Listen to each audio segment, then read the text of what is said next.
Friday morning, can't control it. Fired up and counting every minute. Hands are shaking, eyes are burning. The time has come, yeah, this is not a warning. The week was just so long, we had to let it go.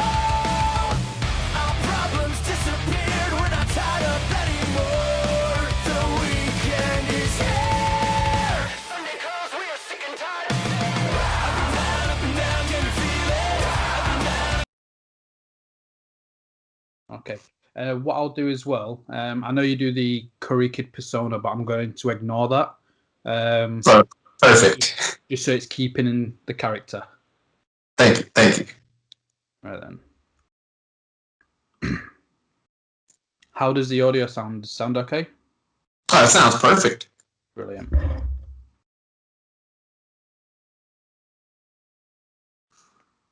Hey everybody, and welcome to the Kurt Johansson Show. It's Kurt, and today I got another special interview where I'm looking at the professional wrestling scene across China, across Southeast Asia, and what better way to look into that scene other than the Middle Kingdom Pro Wrestling World Champion. We got Zombie Dragon.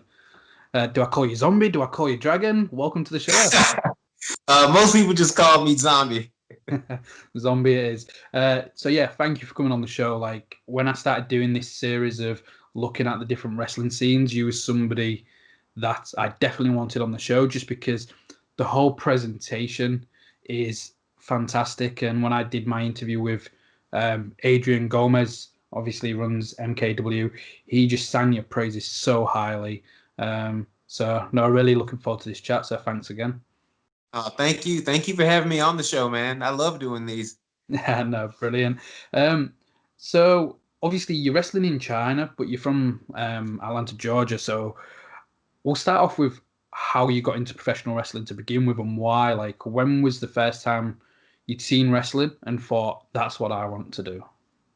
So when I was a kid, I want to say about 5 or 6-ish, my granddad had got me a video game. It was like one of the WCW games. Yeah. And I thought it was just a game. I thought it was just like made up characters. And I didn't think wrestling was actually a real thing, right? Yeah. And then one day my uncle and I were flipping through channels and I saw Raven, who was a character in the game. And I was like, I put 2 and 2 together and I was like, wait, this is a real thing? People actually do this. And then I started seeing like, you know, Rey Mysterio's, the Psychosis, Ultimo Dragon, all these guys. And I was like, I'm going to do this when I grow up. And once I got to high school, I want to say in about the 10th grade, I started looking at wrestling schools online. And I saw WWA 4, which is where the WWE had grabbed a lot of talent before, and WCW had grabbed talent before. And I was like, I'm going to go there.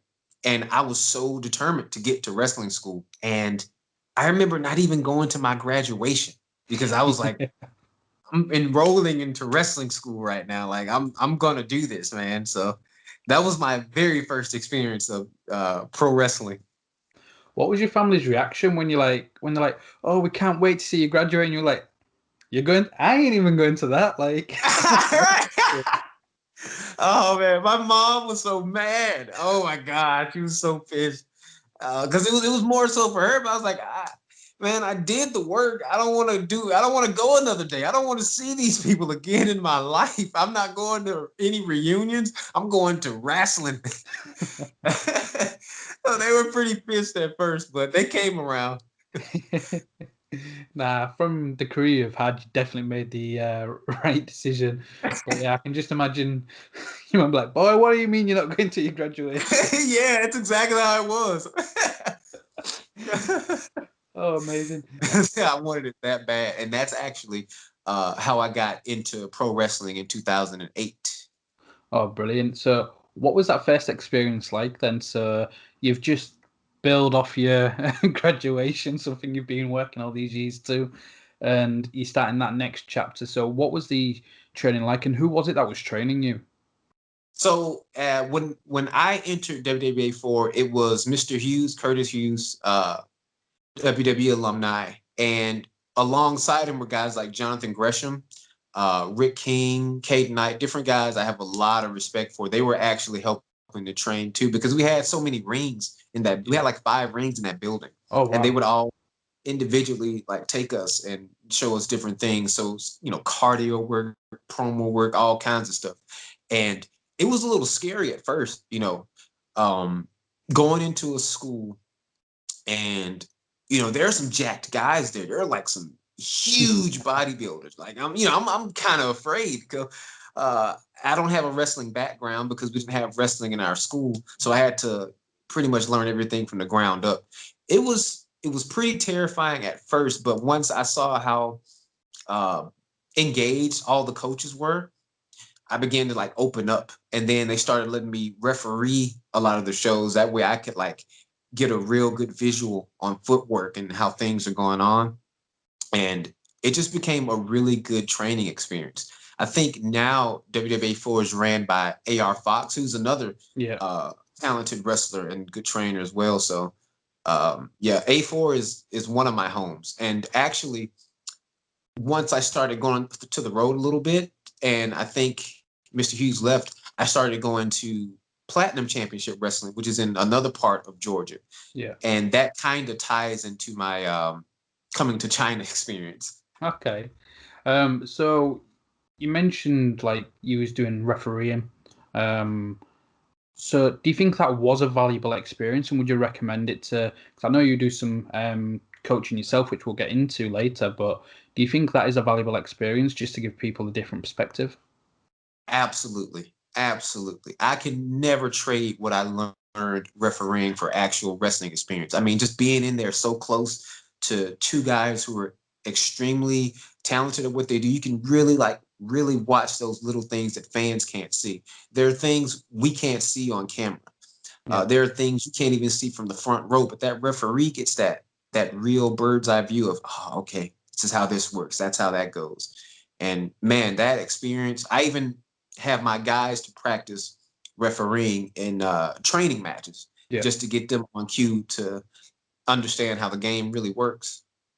Oh, fantastic. So what year was this when you first like enrolled with WWA 4? This was 2008. Okay. So still only 12 years since you started training, and you've done so much, traveled the world, and you've gone down a very much different path than what most people do, especially coming from the United States.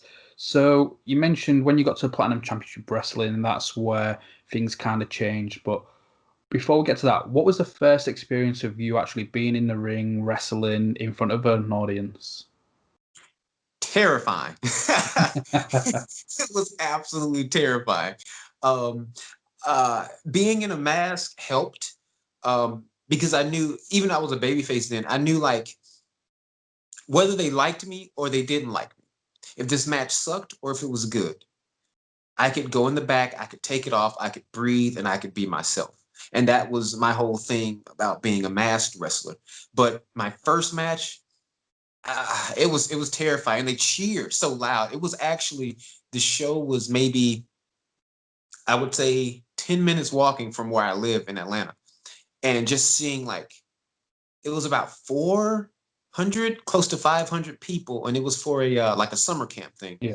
And man, I didn't even have proper gear then. It was insane, man. But they just really got behind the character, and I was like, okay, maybe this wrestling thing is for me. I'll stick this out. I think I can do this. And was that as Zombie Dragon? No, this was as another character I did before Zombie. Yeah. So where did Zombie Dragon come from? So in 2016, I was on the phone with a friend of mine, and I can't remember what show I was watching, but I remember I had like a few different YouTube tabs open on my computer. And one was like, I was watching WWE Network. It was like a Nitro with Ultimo Dragon. And I had another tab open with maybe it was the other dragon, some other dragon guy. And I was on the phone. I was like, man, dude, there's been every kind of dragon in wrestling. We've had Dragon, Ultimo Dragon. I'm surprised there hasn't been a damn zombie dragon. And when I said it, I was like, that sounds kind of nice. Like, as I said it, I was like, all right. So I kind of started playing with ideas in my head, and I had a long time to come up with this. And I started like sketching different things. Yep. And I have a buddy named Eric who also used to train at A4. He's a graphic designer, and I sent him kind of a rough draft of what I had, and he designed the logo. Oh, And nice. from the logo came the mask. And after that, I started looking into like making prosthetics and really making it look different than everything else that I've seen in pro wrestling so far. And that's kind of how it snowballed into what it is today. Wow. So, was you in China at this point, or was you still wrestling predominantly in America? Yeah, in America. And I think now at this point, Zombie Dragon has been wrestling more internationally than he has in the States. And it started in the States. And it's so crazy how things like just came together. So I was wrestling in Alabama for this promotion called Pro South Wrestling. And they had this idea for this heel stable called the Left Hand Path. And I was never supposed to be in it originally. But I came to the booker, who's Ace Haven, and I said, hey, man, I have this idea for a character. Let me show you some mock-ups. Maybe it's something that we could do realistically. And him being a younger guy like myself, he's pretty much into Chikara and unique ideas and stuff like that. So we talked about it. He was like, I have an idea. We'll take your current character and we'll have the left-hand path pretty much kidnap him, make him a slave. So every week for about, maybe it was 6 months, every week they would take me out in handcuffs and they would tie me to the ring post. And each week, because this is a weekly show, so the fans would watch my old character, become more and more depressed or removed from wrestling. And then once he breaks free, they punish him. So what we did was they bring my old character out, they put him on a slab. They take the old mask off, they burn it. They take a prop knife that I had purchased. They stab the character, they start bleeding, bleeding out of the mouth. They have a Bible that is burning, a burning Bible. So I guess a devil's Bible. Yeah. And then the character, I jump into the crowd, unmasked, bleeding, and I run out the front door. So people are like, whoa, what the hell's going on?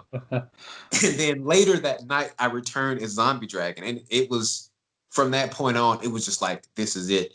And so with the Left Hand Path, as soon as people saw the character on Facebook, we started going everywhere. It was like, okay, here's Florida, here's Philly, here's Jersey. We just started getting booked all over the place. And that's kind of how it led into me coming over here. Oh, wow. Like, even just hearing that, it's great to see that the company trusted your vision and put so much time and effort to make it organic and make sense to your home promotion, because when it's established there, that's when you can kind of like fly the nest as Zombie Dragon, and just the whole concept is like cool as fuck, to be honest. I'll put it out there. I appreciate it. I really like it. So let's get on to what before we get to China then. So you start moving away from your home promotion and you start working, like you said, you was going to Philly and everywhere. What was the reception like to shows that you've maybe not worked on in America and you debut this character, Zombie Dragon? Each show was the same. They gravitated towards the character immediately, like as soon as they saw it, because I guess it's so different from what they've seen previously. And one good example I could use is Pro Wrestling Ego. I came there with a buddy of mine, O'Shea Edwards, who's he's in the Ring of Honor dojo now. We came together, and there was a Michael Elgin seminar. And, we did the seminar, whatever. I helped set up the ring. And he went to the promoter and he said, the promoter looked at me and was like, I don't know this guy. He goes, you're going to want him. He goes, all right, what's his name? His name is Zombie Dragon. Just trust him. And that first night, he was like, all right, we're keeping you on. And so not only did they keep us on, but for about 6 months, they named every single show after the Left Hand Path.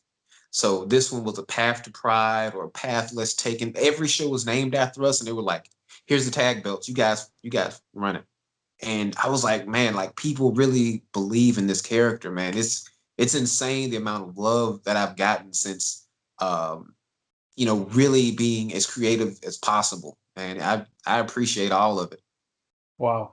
So you mentioned Platinum Championship Wrestling was how you kind of got your break to China. So how did that come about? Like, how did because I know it went out there from MKW, but how was all that came to be to where you actually decided, you know what, I'm going to move to China? So PCW, it was run by Stephen Platinum, who I can't give enough credit to for how he helped all of us grow throughout that Georgia region. But I had a friend, and it's funny enough, he was at my first match. He would go to the PCW shows, and he would watch me, so forth. And he goes, I like your character, blah, blah, blah. And then I think a few years later, he came to me and said, and at this point, we're really good friends. He comes to me and said, hey, man, I got this guy I want to train. He's a bit green, but I trust you with him. So I said, okay, how green is he? He goes, look outside, look in your front yard. He's as green as that grass. So I was like, oh man, all right, bring him over. And so this is Uncle Money, by the way.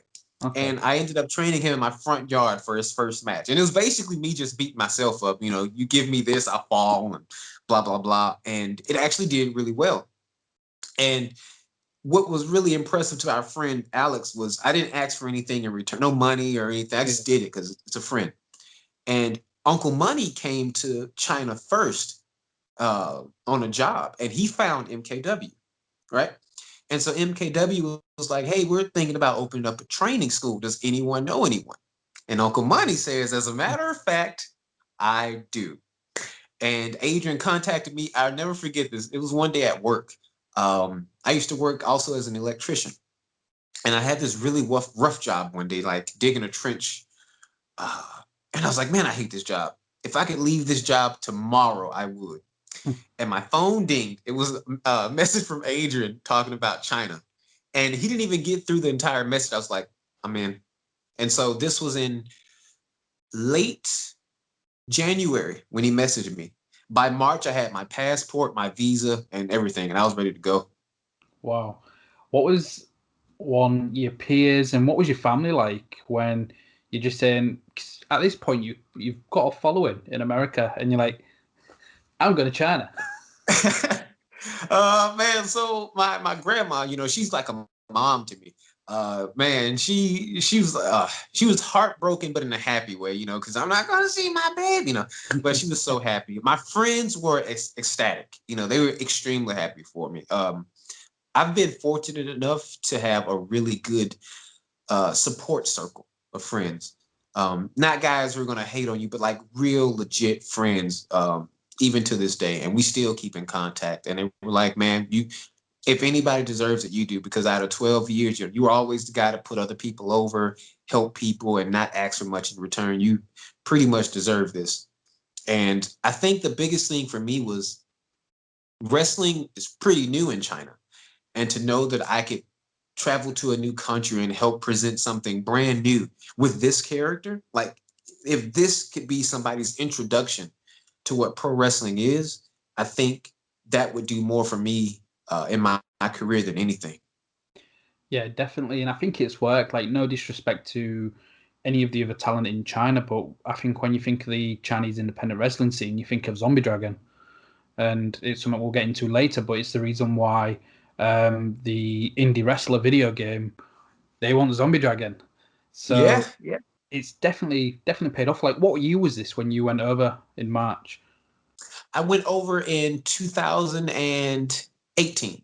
18. March Okay, so 2018. still in 2 years, the scene out there has grown massively. Yeah. So what was your first thought? So you've landed in China. You're like, right, what's next? Like, what Oh was your man. first impression of like MKW on the shows? And you're going to be the one responsible of training a brand new scene. Essentially, there wasn't much wrestling in China at that point. Right. So when I first came, fortunately, culture shock didn't hit me, which was surprising. The only thing that kind of threw me off was like how cold it was because we're in Harbin, which is northern China. So when I landed, it was still snow on the ground, And I was like, oh man, I am underdressed. But like as far as MKW staff and everybody, they took care of me and got me situated in the house. And I would go to the ring every day. And I remember before we had our gym situated, we had a little garage where we had our ring in.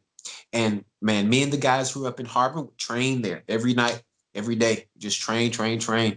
And man, it really paid off, man. Like, and I think by that time I was pretty confident in helping these guys because I could see it in them that they wanted something more for themselves. I could see they really wanted to make something out of pro wrestling. And my logic was in China, things are pretty blocked, right? So it's kind of hard to access the outside wrestling. So China is in a situation where they can kind of control their own market. They could make the territory system all over again.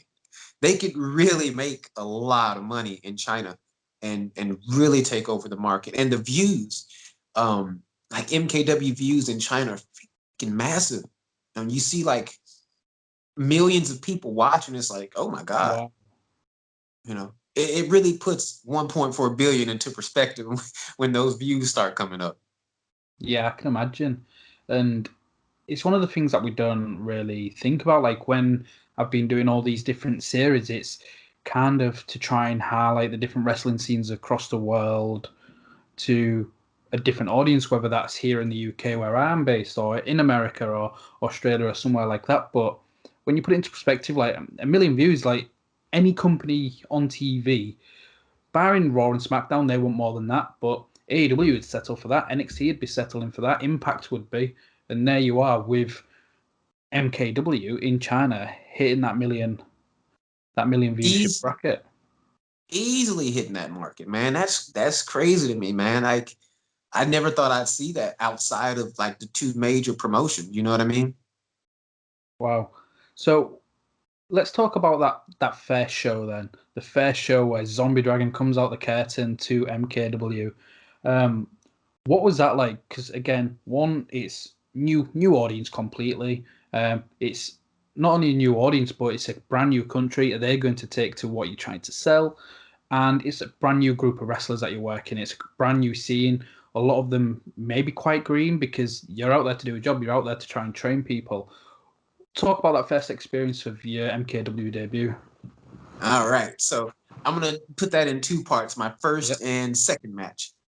So my first match was against a good friend of mine, Black Mamba, and man, he's been like a right hand to me the entire time I've been here in China.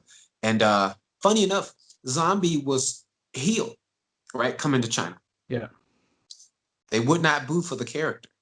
And that was weird to me because I'm like, you got this big or this scary character against, your Chinese home hero. You're not going to boo this character. And no matter what I did, they did not boo. What I did not take into account was I'm a dragon and this is China and dragons are good luck. Yeah. So by the next match, I switched it up and became a babyface. And that was it right there. It was like, that's when I started selling merch. That's when everybody started messaging me on WeChat. That's when I started getting invited to the different cosplay events and different outside events to attend, to promote and stuff like that. That's when it really took off.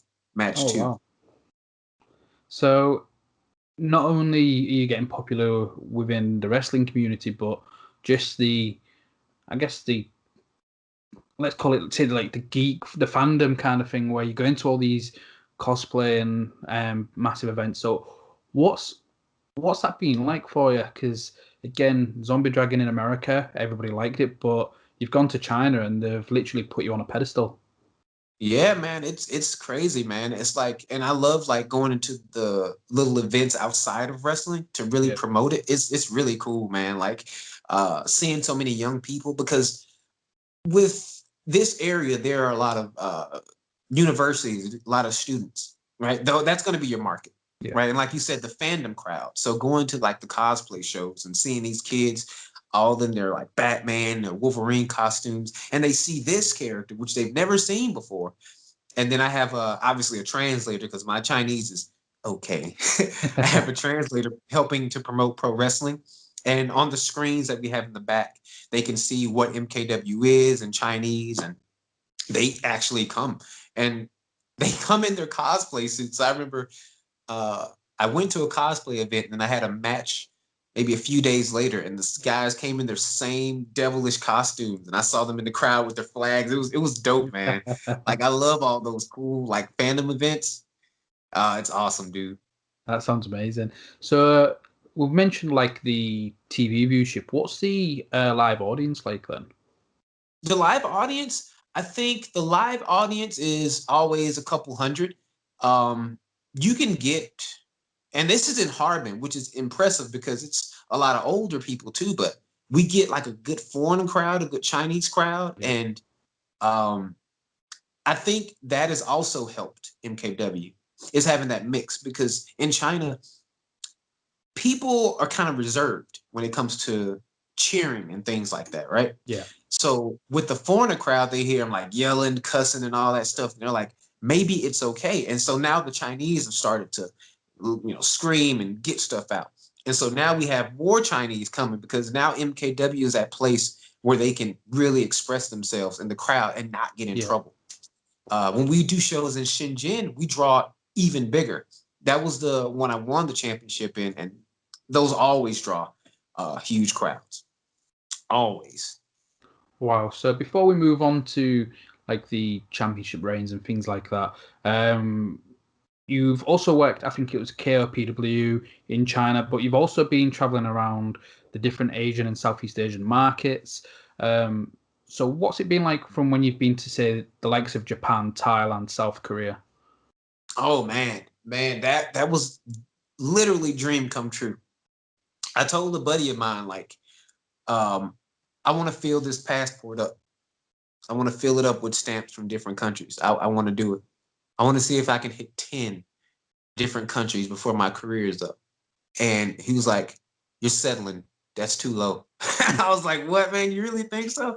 And I think my first, let's see, how did I do it? Okay, so I came in 2008, and I used 2008 as my building year. All right, I'm going to build my name this year, do everything I can. In 2019, I'm going to go everywhere I can. And man, every single country, same thing. Love the character, love the promotion.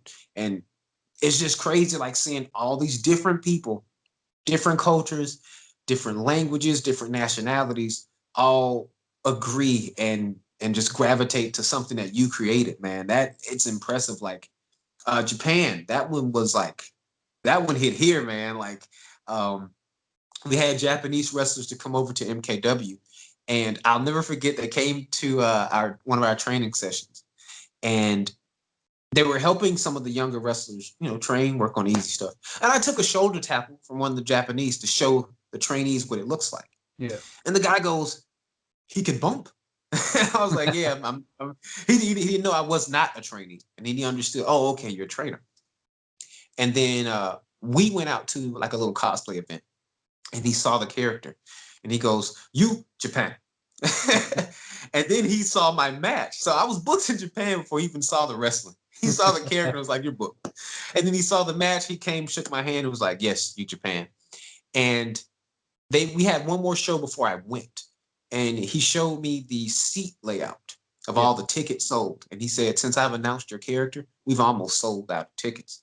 And I was like, "Holy crap." Wow. Like, that one really hit me. And then I went, and I worked twice. I worked for two different promotions, but they're kind of linked together. Okay. And man, it's another feeling, man. Like you think you're ready for it, man, but those fans will throw you off, man, because it ain't like the States with people cheering. They'll be like quiet. Yeah. And you just hear something. Like, oh shit. You gotta try to stay in character. But man, I love that. And then I think like the next morning I saw myself on Yahoo Sports in Japan. And I was like, "Oh man, this is huge, man." And being with Michael Sue as a Hong Kong wrestler, going to like the different pro wrestling shops and seeing history, man, that was one hell of an experience. I really hope everybody in wrestling gets to have something of an experience like that to really help their spirits. Now that does sound amazing, and I can imagine somewhat overwhelming as well. To know that your character in a different market, first time ever, is selling. What companies was you working in Japan then? In Japan, I was working for PWA, which is Pro Wrestling Alive, and also Guts Army, which used to be a part of the Heat Up promotion. Okay. So is that something on your bucket list for, well, let's say 2021 because of COVID?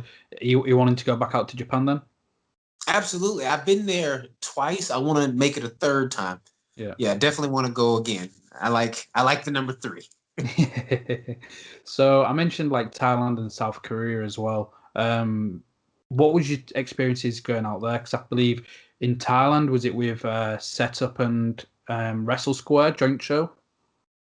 Yeah, it was set up in Wrestle Square as a joint show. Yeah. And so Thailand was pretty dope because it got it was a chance for the Chinese wrestlers who came from MKW to kind of experience what a foreign market is like. Yeah. Fans in Thailand react like fans of, like, let's say PWG. They're really loud, right? And so the guys were able to give more. And it was just, man, that show was awesome, man. Like Pumi and his whole crew they're really professional. The ring was solid. The venue was pretty nice. Thailand in general is a dope place to be, man. It's freaking awesome. But the biggest thing I took away from that show was getting to see like some of my trainees wrestle. Yeah. And having them come backstage and feel what a live crowd is like a crowd that's going to yell and scream and hang on your every move. Like, to see them in an experience like that and how motivated they were. That is what I took from Thailand. And South Korea was pretty amazing. I worked with Shiho, who's also the promoter of Pro Wrestling Society. And one of my friends from PCW also wrestled in South Korea. And we actually got to meet up. That was pretty cool. And their shows are pretty awesome. It's also the same. You have a mixed crowd of foreigners and also the local Korean people together, mixed, yelling. And I remember after my match with Shiho, he sent me a video of one of the fans. His little boy had watched me wrestle. And he went home and started trying my moves on his dad. So he was trying doing kicks and stuff. It was pretty cute, man. But it's so crazy. Like, this little Korean boy, man, like, he probably doesn't even speak English. Saw this character, went home, remembered what he did, and started doing it on his dad, man. That was dope. Another great experience we had was when MKW went to Nepal. Nepal is a country that really, really loves pro wrestling. At the airport, when we're going through immigration, they have WWE and Impact on the monitors at immigration. So I'm like, okay, they're ready for some wrestling. And sure enough, man, as soon as I got through immigration, the cameras hit. They're like interviewing and stuff. And so I asked the promoter, like, how many people you expect? He goes, like 4,000 to 5,000. I'm like, oh, oh, okay, in Nepal. And he wasn't lying, man. We hit that ring, and it was like 4,000 or 5,000 people, and they were surprisingly set up well, man. They had pyro, Action Sports TV Center. It was like really legit. And then we met the acting prime minister of Nepal after the show, and he gave us all rewards and stuff. So I have official government documents with the word Zombie Dragon on it. That is amazing. That is amazing.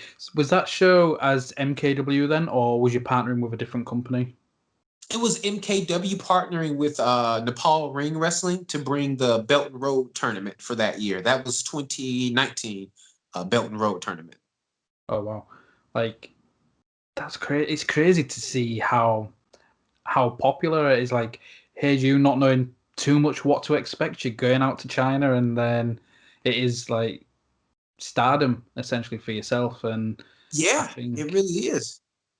Is there been any other countries that you've managed to travel to so far? I know MKW and my PW were supposed to do like a joint show before COVID. You managed to wrestle in like Singapore or Malaysia yet? Let's see, not Singapore, Malaysia. Let's see if I can remember my countries list. I try to remember it. It's of course the U.S., China, China and Hong Kong are one. Japan, South Korea, Thailand, Vietnam, Nepal, and Austria, I think, are all my countries. Oh, nice. So coming to Europe, that's completely different. Yeah. Was It was Austria a wild. zombie dragon? Yep, I was in Austria Zombie Dragon. That was another experience where I met another friend from PCW, a friend who wrestled in. He was from England. He runs Broken Ring Wrestling. Okay. Thomas Johnson, Spitfire. He came over to that show when he heard I was wrestling in Europe. And Austria, Humongous, is the promoter of the show in Austria. And he was such a good help. Made sure I was settled in good. And it's so freaking clean and nice. it's man, it's a wonderful place, man. And so getting to wrestle there was pretty dope. I did a 3-way, and the crowd is rowdy. Like this is one of those drinking crowds. Like they want to see something get split open. And so man, they were like really into it. It's like an underground fight, like Raw Underground, but basically in Austria and intense, man. It was crazy, like in Europe. But Europe fans loved it too. So No, brilliant. Especially if you like that sort of audience, you need to get yourself to the UK. yeah, man, I got to. That's what a lot of our crowds are like, where it is the drinking crowd. And again, we've even got the family friendly shows that you'd be really successful at because hey, it's a fucking dragon. Like it's something That's like true. that. That's very true, man. I can't wait. Like I actually had planned to come over to my buddy's promotion this year, but COVID happened. So Hopefully that can get rearranged. So I want to go back to MKW then. So what's it been like? You mentioned you ended up training somebody in America, and now here you are responsible for creating a whole talent pool of wrestlers. So what has that experience been like as being the head coach? so it's been like it's kind of scary because you don't want anybody to get hurt, Yeah. you know. But at the same time, it's been fulfilling because again, knowing how society kind of works for a lot of these kids, when they come to MKW, I give them a chance to, like I said, express themselves. So I give them a lot more freedom than maybe I had when I was training. You know what? You come up with your music. You tell me what your character is and we'll work on it. And I'll give you like Caesar, who's one of our trainees. He was supposed to go to university in another district or another part of China, but he specifically came to Harbin just so he could train with MKW. Wow. And having these kids pretty much dedicate their life to pro wrestling is crazy. We have another student who came from he's Tibetan. He came from a Chinese province, a long way, probably 2 or 3 planes traveling to get to Harbin just to train. And with a lot of the promotions in China closing down, I think MKW is the only thing running now. A lot of those guys want to come over and get trained at MKW. And so at the last taping, one of the cameramen came up to me and he goes, Zombie, who all is one of your guys? And I started pointing out like all of my students. And he goes, that's insane. And he's like, dude, one day those guys are going to be training Chinese wrestlers. And then their wrestlers are going to be training wrestlers. And it's all going to be like a pyramid that comes back to you. That's crazy. And at the last taping, I got to watch some of these guys debut. And man, they were so thankful. And just getting to see them like in the ring, live audience, a smaller audience because COVID, but seeing them in front of a live audience and just all the work they had put in for the years and seeing them wrestle, it was great, man. It's a wonderful experience being a head trainer and knowing that you're part of something bigger because it's bigger than Zombie at this point. This is going to help pro wrestling as a whole because I do want, like I tell my guys, do great your home promotion. That's how you're going to get other places. I want you guys to be able to travel to the States. I also teach them English as a part of training. I teach them the move names in English and other things in English. I purchased the WWE Network so they can watch tapes and see different wrestlers and study and stuff like that because I do want them to be as successful as somebody back home who already has all the tools. You know what I mean? Nah, it seems like you've got like a fantastic setup there, and Adrian's definitely chosen the right person. Because it seems like you've not just gone out there for the payday, you've not just gone out there because it's the guaranteed money. You're actually believing in what you're trying to achieve, and I think that is a common theme from everybody within the smaller Asian markets, whether it is China or Singapore, Malaysia, Vietnam, Philippines. Everybody just wants to work together and to try and build the wrestling scene in and around Southeast Asia, because if one company's doing well, then other companies can piggyback off that, and the better the talent pool, the more eyes that will be on the product. Exactly. And it's like I said, man, like going into like Vietnam is another case, like seeing them grow. Like I remember I saw one of their first shows. They didn't even have a ring, but the fans believed in it so much that I remember this guy. They were wrestling on a mat, and one of the wrestlers came out and he stood on the mat and he did his pose, and the fans threw streamers and were screaming. It was like a WrestleMania audience or a Wrestle Kingdom audience on a mat. I couldn't believe it, and I was like, man, like they really want to get there. And they did. They did eventually get a ring and a venue and everything and really get set up. But just seeing them at that level and their fans like wanted to be better and just giving so much into it, I'm like, we could never do that back home. Like just wrestle on mats and people like, yay, this is awesome. Nah, man, they probably like, I want my money back. Out. Right, walk back out the door. But man, like seeing how much heart the fans and the wrestlers giving to it, man, in Southeast Asia, it's pretty, man, it's pretty amazing to see. It's pretty awesome.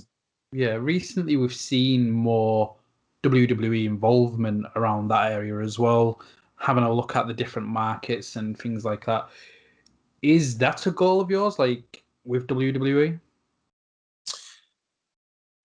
If I had a choice between WWE and AEW, if it was about the money, it would definitely be WWE. I know the job security in a sense, the longevity, but I really do enjoy doing this character. And I feel like at this point in my career, I may not have as much fun or enjoyed as much as if I had to do something that someone forced me into doing.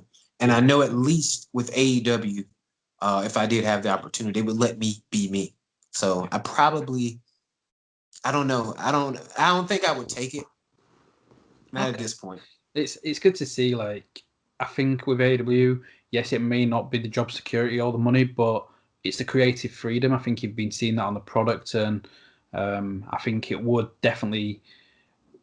Well, the fans want it. We'll get straight to it. The fans want it. You've been seeing the Zombie Dragon is all elite pictures going around social media, and a lot of people wanting that to happen. So, how does that feel? The fact that people from America and throughout Asia are all doing Zombie Dragon is all elite. This needs to happen. Man, so that picture came from an April Fool's joke last year, actually. And a friend of mine who does the graphics here, he made it for me and I posted it. And I thought it'd be like a good joke. But what I didn't expect was like people to actually believe it. Like this could happen. This looks real. Like Zombie Dragon and AEW. I was like, man, people really think I could be all elite. Man, that's holy crap. And then out of nowhere this year, that picture resurfaced. And now it's all over Twitter. Like, yes, this needs to happen. Zombie Dragon and AEW, get him there. Team over Abaddon. Or put him up against Luchasaurus, put him in a group, put him on there. He needs to be there. I'm like, man, like, holy crap. Man, you guys really believe in me. And I put on my Twitter too, man. I appreciate all the love, man, because even though I'm far away from home, it's good that people haven't forgotten about me and they still keep up with me on social media and everything and really want to see me succeed. Yeah, it's great. It's great to see. Obviously, when travel restrictions kind of ease up, we've seen AEW Dark be such a huge platform for people to go on. And it might just be that one booking. It's, hey, you did a good job. You can come back again. And I can just imagine with the production value and your mask and your whole presentation, I think it would be a bit like Abaddon, where you turn up maybe for that one match and everyone's like, holy shit, this looks cool. Like, we want this more often. Yeah, man, I would hope so. Like being 100% my character, the blood, the freaking mist, the fire, and all that together. It's a lot to take in, but it's so different from like what normal pro wrestling is. It's like pro wrestling is supposed to suspend disbelief. When you see a guy shooting a fireball out of his mouth, that it's like, okay, what was really going on? I want to see this again. What else can this guy do? So I think honestly, if I did get a spot on Dark and I was back home, I think it could lead to bigger opportunities. I would hope so. And even if it was just for that one spot, I would be thankful for that. You know, I would at least know, okay, I created a character that was good enough to get here. That would be enough for me to be satisfied. Yeah, I mentioned it earlier as well. The indie wrestler video game is we still don't know what that's going to look like properly. Like they're building it and the stuff that they're trying to do, it looks amazing. And here we are, Zombie Dragons being announced for it. So how does that feel? We mentioned Oh man, your first like memory of wrestling was playing a video game. You didn't even knew this actually existed, and now you're doing one. that's great. That's mind blowing. And I was actually on a call with the developer of the game, the director of the game, for about an hour or two with the developer or the director of the game. And he just pretty much pitched the whole idea to me, was telling me about how it works. And you know, you're basically an indie wrestler. You got to handle your bookings, you got to handle your money, your travel. Don't overbook yourself. There's so much stuff, promos. It's pretty cool, man. And let's say if you get a booking in China, you'll get booked for MKW, which is also part of the game. And if you want to be the champion of the promotion, you have to beat Zombie Dragon for the championship. So that's pretty cool to have in the game. And it's a bit of a simulation, and it's like for mobile game, which is pretty cool. Um, I don't think there's been a simulation like this since that Total Warfare Wrestling. Total was it Total, TWE? Total Extreme. TEW, right? Yep. TEW. So there has been a game like that in a long time, and that one got huge reception. This one's just a bit more in depth and updated. So that's going to be pretty cool to be a part of, and you know, just being somebody who didn't even know wrestling was real Yep. to being in a video game and possibly defeating myself is pretty insane when you think about it. Nah, it's crazy. Like I love Total Extreme Wrestling. I've purposely not downloaded the latest one just because I get addicted to it. I put serious hours into it. I believe it had been 2 games ago now, well, 3 including the new one, and I must have spent hours and weeks just like Oh my if god. game time of I think I was Ring of Honor and I did 3 years worth on the game where I was doing the weekly shows and the pay-per-views, and I'd get my Excel sheet and I'd write out all the storylines and stuff like that, and I'd go really in depth with it. Because I've again content creator, I get really creative, but I always thought it'd be so cool to see a, like this game, but where you're actually the wrestler. I was Yeah. always thinking it'd be so cool to go and make sure you win a title here, win a title there. Like there'd be certain wrestlers that I'd have that I'd like, and I'd just create relationships and just send them out there on loan, just because I want you to win their title as well, because I like the collecting the gold, and I think we've seen similar games in like football and stuff like that, or soccer over here in the UK. So Yeah. I'm really excited for it. Yeah, man, I can't wait for it to be released. And I had an idea similar like many years ago. I just didn't think it was possible. And to see somebody actually doing it and I'm a part of it, man, that hits the heart heavy, man. So I think people are really gonna love this game. And it's so different from just the actual wrestling and actual fight. You can actually sit back and be a wrestler without actually being a wrestler. So Yeah. it's gonna be pretty cool to see. I think fans will finally see a different perspective of what pro wrestling is really like. Yeah, definitely. And it's on your mobile as well. So Yep. you can do it on the go. You can do it just walking around. I can say to the missus, yeah, you watch that show that I don't like. It's fine. And I can just sit playing a wrestling game on my phone without looking unsociable. Yeah, man. You can watch your Real Housewives. Yeah. um, so do you know when the game could be out? I don't know yet. Funny enough, I'm actually working on a side project, which is making a game of my own. Okay. I'm a game developer and a wrestler. But they actually was like, hey, would you like to help us develop the game too? And I was like, oh man, I wish I could, but I got pro wrestling training and I'm also working on another bigger project. So Yeah. I wouldn't be able to do it. But from what I've seen that's already in the game and the content, probably not too much longer. Yeah. Probably not too much longer. If you guys follow Indie Wrestler on Facebook, then you'll see they post different updates and stuff like that. So hopefully pretty soon they'll have like a beta that everybody can play. Yeah, I've been enjoying it because it's been so, and it's so cool. Like a lot of these interviews, it was my first introduction, and I know from my different fans or friends that listen to the show, or even some of my peers in the content creating world, everyone was like, "This is so cool! You're doing something different. Like, not many people are trying to focus on these markets." And then all of a sudden, I'm seeing yourself and like Shaukat popping up in a video again. I'm like, right, if you Yes. want to learn more about these people, watch my interview. Right. There you go. Right, man. Good for business. Yeah. So obviously 2020's been wiped out. The pandemic's ruined everything for us. But MKW are finally coming back, and I think Adrian's probably seen how AEW or WWE have been working their shows, or even Impact Wrestling. And now you've got your own like studio. You're doing your own studio Yep. show, MKW Blast Off. I believe is it about 4 episodes in. Yeah, we're about four, actually about 5 episodes in. Yeah. So let's talk about the how that was created. So you've not wrestled for a while because again, wrestling's not allowed, fans aren't allowed in. And then Adrian comes to you and say, "Hey, thinking of doing like a YouTube TV show, going to be called Blast Off. How's that been going?" So it came, of course, from Adrian. He was watching, I believe, AEW or WWE, and he saw how how they were taping. And he came with an idea a months in advance. And he said, hey guys, I got an idea for a project called Blast Off. And he started pitching it to us and saying, it'll be this, it'll be that. So we had months to prepare. And for all the guys in Harbin, we had a lot of training time. So that worked for the trainees. And then we all came up for that first day. And I think I ended up wrestling 6 matches in 2 days.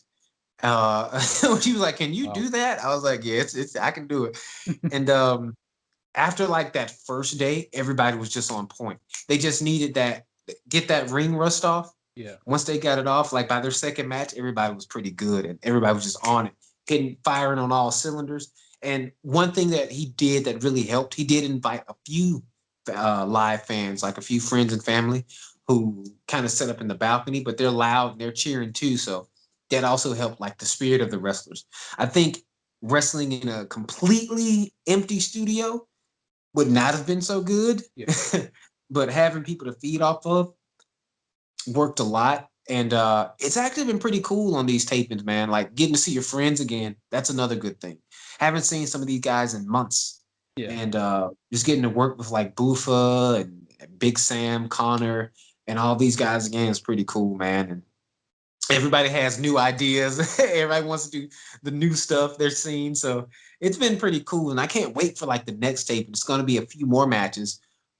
This time we're going to try to do 4 episodes instead of 3. Okay. So yeah. Wow. So gonna be busy. Like, how have you as a wrestler adapted to the change then? So again, throughout this interview, we've just spoken about the reception you get from the crowd, and I know you've got a couple of people up in the balconies and stuff, but this time Zombie Dragon's coming out and it's somewhat silent because you don't have that crowd and you don't have those people to feed off and get excited at certain spots. What's that been like for you? For me, I treated it a little like when I first came to China. I also kind of treated like Japan, where the fans are silent. And I just wrestle for the TV because with these being TV tapings, I know, okay, we can only do so much with the crowd. I do know this one is more geared toward the person watching at home. So I try to work in a way that if I'm watching this, how would I want this to look? So that's the kind of mentality I've been taking towards it. So since I can't feed off the people, that's fine. I'll just work it like a TV style, which is what we're supposed to do anyway.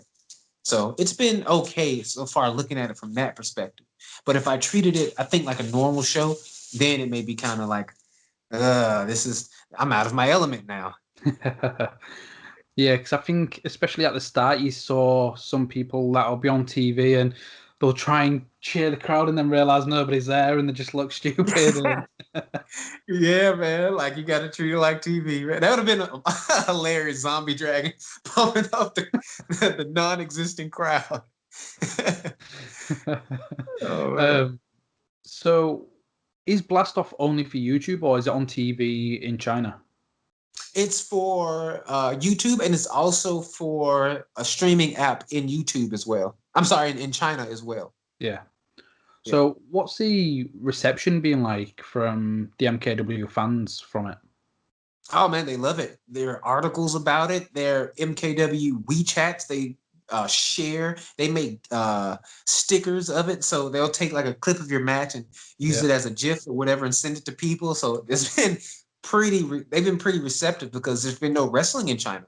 Yeah. This is the only thing that they got, and it's weekly episodes they're getting, so they can follow the story. So they're really receptive of it. It's like you said, a TV show for them. Yeah.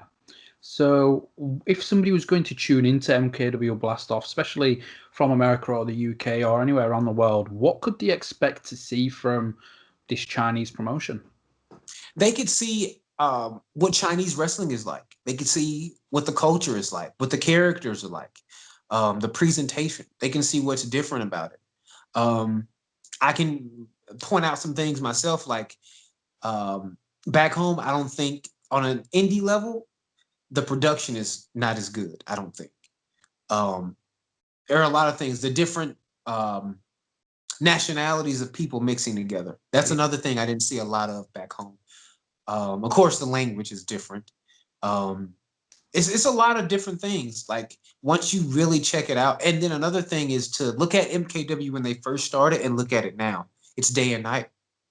It's just amazing to see. And knowing that pro wrestling here is only like 5 or 6 years old, it's crazy, man.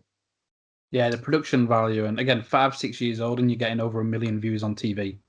That is insane. That is absolutely insane. If you would have told me this, I wouldn't believe you. I wanted to essentially leave this bit till last then, because you're going into the tapings again. We can see the title in that corner. Like, let's give people a proper look at the belt.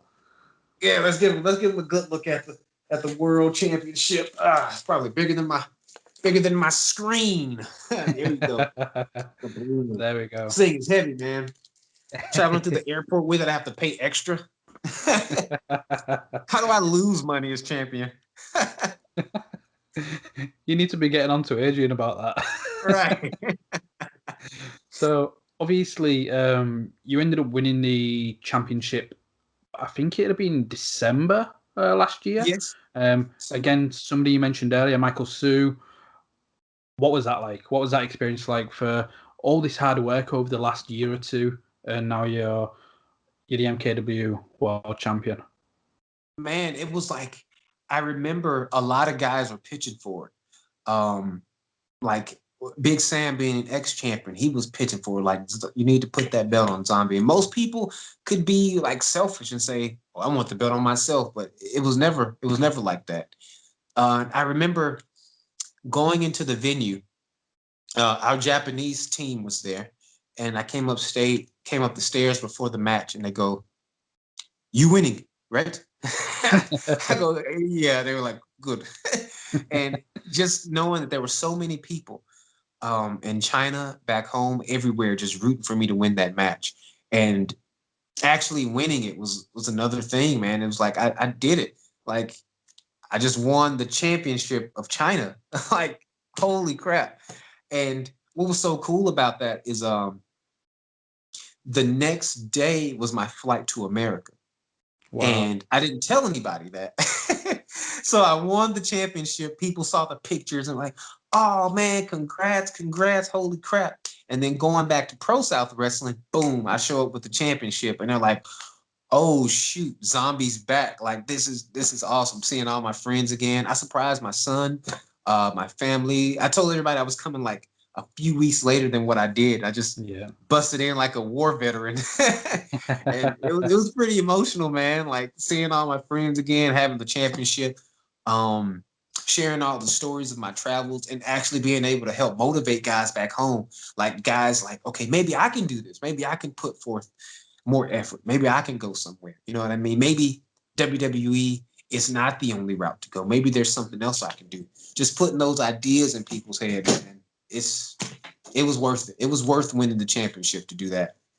Yeah, I can imagine. So once travel restrictions are lifted, is it something you're wanting to do to actually make it a true world championship and go defend it into different companies and different countries? Absolutely. That was my goal. Make it a real world championship because everybody calls their championship a world championship, but then defend it in like one place. That's a building championship. You know what I mean? That's a venue championship. But I really do want it to be a world championship, defended not just in Asia, but Europe and America. And technically I've defended it China, Thailand, and in the US. So I've gotten 3 countries so far, but I want to build, build, and use the championship to not only build other promotions, but to help build pro wrestling up in places that don't have as much wrestling. I think if I go to a country that may be like a little bit poorer than America, and they see like all of this and this, they'll think, okay, maybe we can do this. Yeah. Maybe we can put forth more effort. Maybe wrestling can be a bigger thing. I know a lot of people back home think that wrestling can't be as big as it was in the 80s or 90s, but I think it can. It can be bigger. If everybody works as a team and promotes it and keeps that positive energy, we could be bigger. No, definitely. And we've mentioned like your goals. You mentioned given the opportunity, AW would be that route for you. Um, there's been a lot of talk over the past couple of years. It slowed down because of the pandemic, but a lot of people thought WWE was going to do their next NXT. And whether that's going to be like NXT Japan or NXT Asia. How would you feel to see WWE come in, open their own performance center in and around Asia, start bringing in, because NXT UK, we've got people from Austria, Germany, Italy, Spain, France, Ireland, Northern Ireland, Scotland, England, everybody is coming to this brand. Do you think that'd be good for the wrestling scene in Asia? Do you think it'd work? I think it can be good. Um, I do remember WWE. I think it was last year. They did a tryout in China, Yeah. and I actually applied for it, but they were only looking for Asian wrestlers, and I had some of my students to try to go. But I think, in a sense, it'll be big. It'll be because China's so big, right? If WWE did do their own thing in China, there's no way they could conquer the whole China. And the way Chinese media and everything else is structured, they wouldn't have a monopoly on pro wrestling. They wouldn't let a foreign company come in and be the biggest thing in wrestling. So Yeah. MKW has, or any Chinese wrestling company actually has the advantage over WWE. They may have the bigger finances, but you can see from an indie standpoint, you can damn near match the production quality. So I think it would be good because fans would get to see, WWE in China, but it would also be good because it makes pro wrestling bigger in China. Yeah. No, definitely. It's an interesting way to take, especially because I think China would be that country where, like you mentioned, it is a lot different because of certain rights and certain laws. And I know there's certain things where it's hard to get hold of in China because everything's monopolized internally a lot. Mm-hmm. So if it was in one of the other Asian markets, it'd be great to see people be given that opportunity. Down the line, but I still think the work that yourself's doing and Showcat's doing in Malaysia, Andrew Tang in Singapore, I think it's going to be an exciting couple of years to see how big the the Asian market grows within professional wrestling. Yeah, and again, I'm just looking at my time here, how big it has grown, and then I look at the beginning of Chinese wrestling into now and how huge it's been. So I can imagine like the 10-year mark. Holy crap, it's going to be like its own thing. You know, I hope that MKW could be the third big promotion. We can have WWE, AEW, MKW. Why not have a Chinese wrestling promotion as the big number 3? It'd be interesting to see, because again, it's giving those different options, and so there your goals in terms of where you want to be, how you want wrestling to look like. But who's on that list? Who is it that you Who's want? on that list? Who's on the Zombie Dragon hit list? Yeah. Let's see. Tajiri was on the list, but I've accomplished that. I say the only 2 people that are on my list right now would be Ultimo Dragon and Muda. And that's because those were the 2 tabs open I had on my computer when I came up with the character. Those 2 would be my list guys. Only 2. Yeah, I can, for both of those, especially if it's Muta with a mask as well. Like, just Absolutely. those 2 matches as standoff. Like, hopefully, if Adrian, I know you'll be listening, like, make it happen.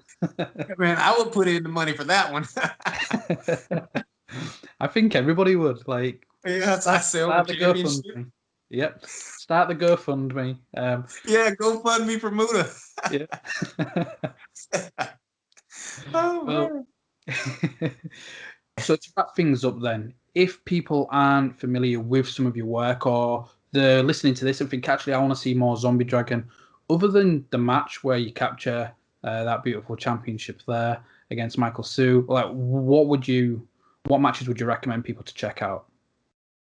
I would say my match against Toru in Japan at the Monster Basement, that was probably one of my favorite matches of my career. Yeah. The call went weird. I'll do that part over. Okay. I would say my match against Toru in Japan at the Monster Basement, that was probably one of my favorite matches of my career. I went into it a little bit injured in the knees, so I had to really rely on working the character. Yeah. And with the Japanese crowd and their pacing and being really reserved, it was magical. It was what I envisioned for the character from the first beginning. It was that match. Yeah. So yeah, Zombie Dragon versus Toru is the match I would go to. Yeah. And what about if there was another MKW match?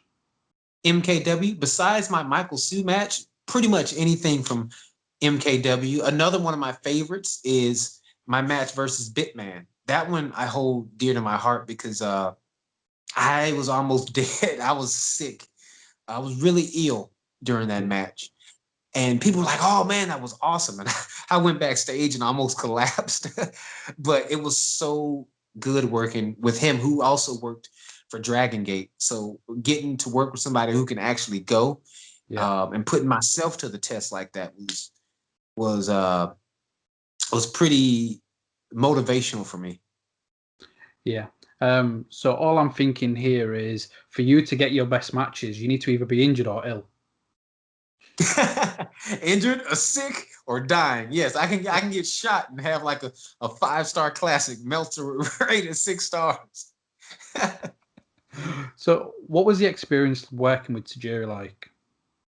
Oh man, it was amazing, man. He's such a cool guy, man. I remember before our entrance, right?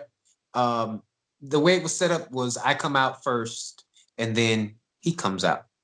So I have my mist or whatever, and I come out and do my entrance, do the mist. And he comes out and does his.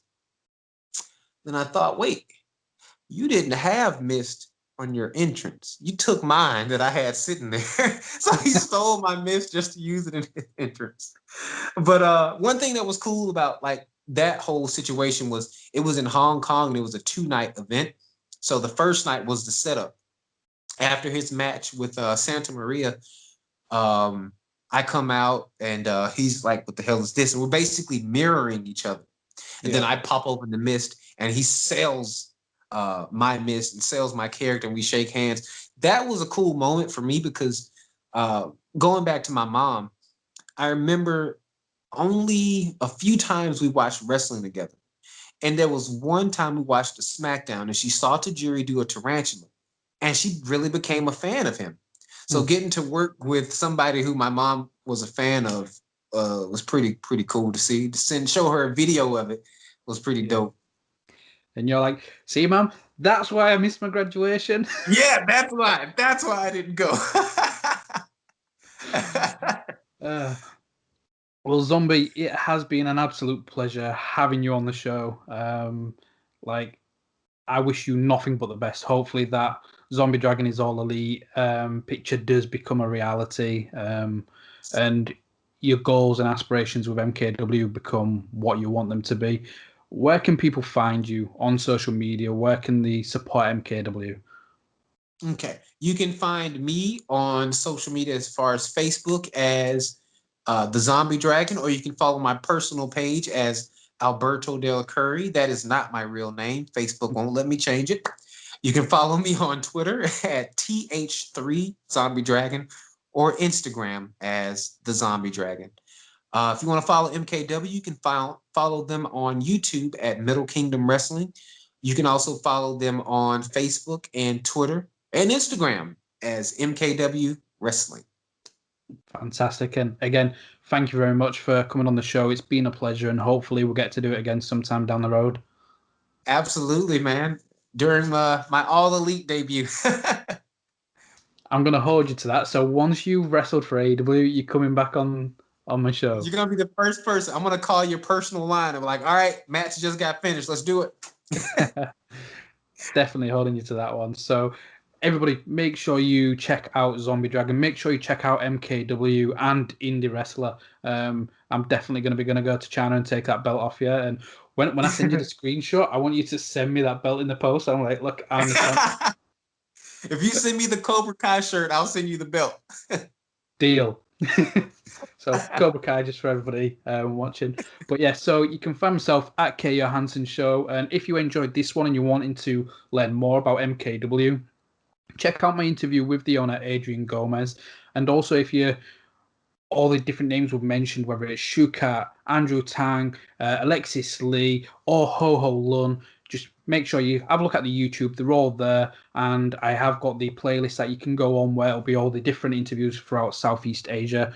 And yeah, so that was the K Johansson Show. This is Zombie Dragon, the MKW World Champion. Thank you for watching. Thank you for listening. Friday morning.